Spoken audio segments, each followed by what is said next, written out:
Most personas that marketing and businesses use are completely bullshit. They're usually completely made up.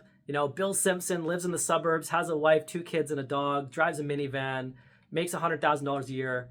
It's completely made up. It's stereotypical. It absolutely makes no sense and adds no value to anybody. This is because for the longest time, businesses are using demographics and psychographics to define their audiences. Demographics are the what people are, their age, gender, race, marital status, income, location, these sorts of things. Psychographics, depending on what definition you use, are behaviors you've done in the past. So affinities to brands that you've had or online shopping behaviors. The problem with these two things is they're fleeting and flawed. With demographics, you're just taking some arbitrary categorization of somebody, let's say age. We're going to categorize everybody who's 18 to 24 and make a product for them. But we all know that 18 to 24-year-olds vary quite a bit. Just because you share a birthday with somebody, it doesn't mean that you have anything in common with them. Plus, people are coming and going in and out of these buckets all the time. People are having birthdays, people are making more money, people are getting married, people are relocating. These are terrible ways to categorize people. And psychographics aren't that much better either. They're essentially looking in the rear view mirror of habits and behaviors and affinities that you've had in the past. So one week you like Balenciaga, and then there's a huge scandal that comes out and you hate Balenciaga and you're off to some other brand. So what's missing is a third piece. This comes from the work of David Allison. This guy's a genius, brilliant stuff. He spent the last 10 years collecting value graphic data to understand what people value.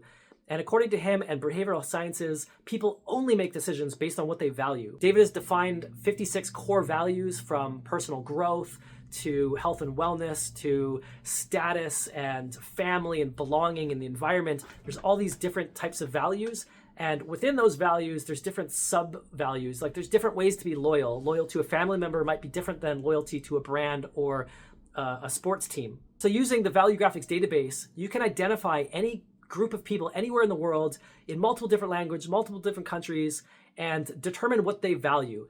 And if you do it that way, instead of drawing a boundary around people that are age 18 to 24 or women or men, instead you're drawing a boundary around a shared value. Let's say the value of personal growth or the value of environmentalism. When you do it that way, you're going to attract all the people that care about that value, and the things that you say to them through your messaging or the alignments that you make, the partnerships you make, the materials that you use, the craftsmanship, the storytelling, all these different things that go into a campaign and help build that brand identity are going to resonate with these people and help drive decisions at a much higher rate. We call it a cohesion score. And essentially what that word means, it's the agreeableness. So to use an example, if I draw a boundary around 18 to 24-year-old women living in Canada, they're going to agree about 10% of the time.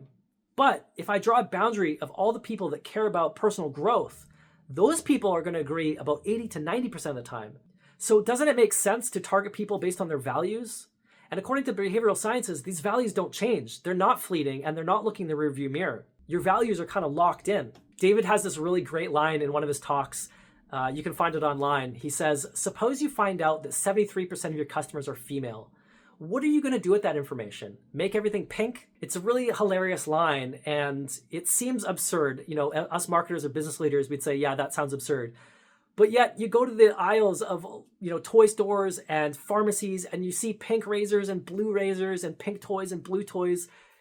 People in boardrooms are making decisions based on these arbitrary, stereotypical factors that mean absolutely nothing and don't actually move the needle in driving revenue or meaningful outcomes. Now, the problem is a lot of the ad platforms use demographics and psychographics. They use interest-based targeting or demographic-based targeting, age, gender, job title, this sort of thing. So it's really difficult to plug in values. So how do you do it? I think it comes down to what I was saying about brand building. Brand building is about building a brand story, having a certain design aesthetic, standing for something, aligning with certain partners, denouncing other things, using particular materials, supporting a cause. The example I like to use when I'm looking for sneakers, I never go to Google and type in comfortable sneakers for men. No, I go to Nike.com. In fact, I've never owned a pair of Asics, New Balance, Hoka, Converse, Under Armour, and on the very rare occasion will I buy an Adidas.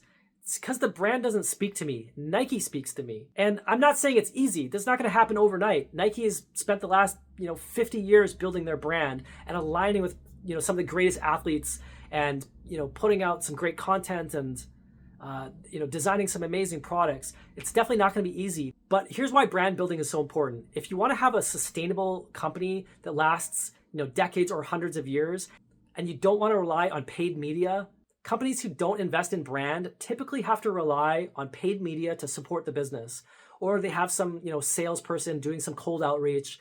It's expensive. It's really not the most effective way. Companies who invest in brand can scale back their paid media spend over time, become more profitable. In this case, companies seek you out rather than discovering you in a store aisle or in the search engine results page.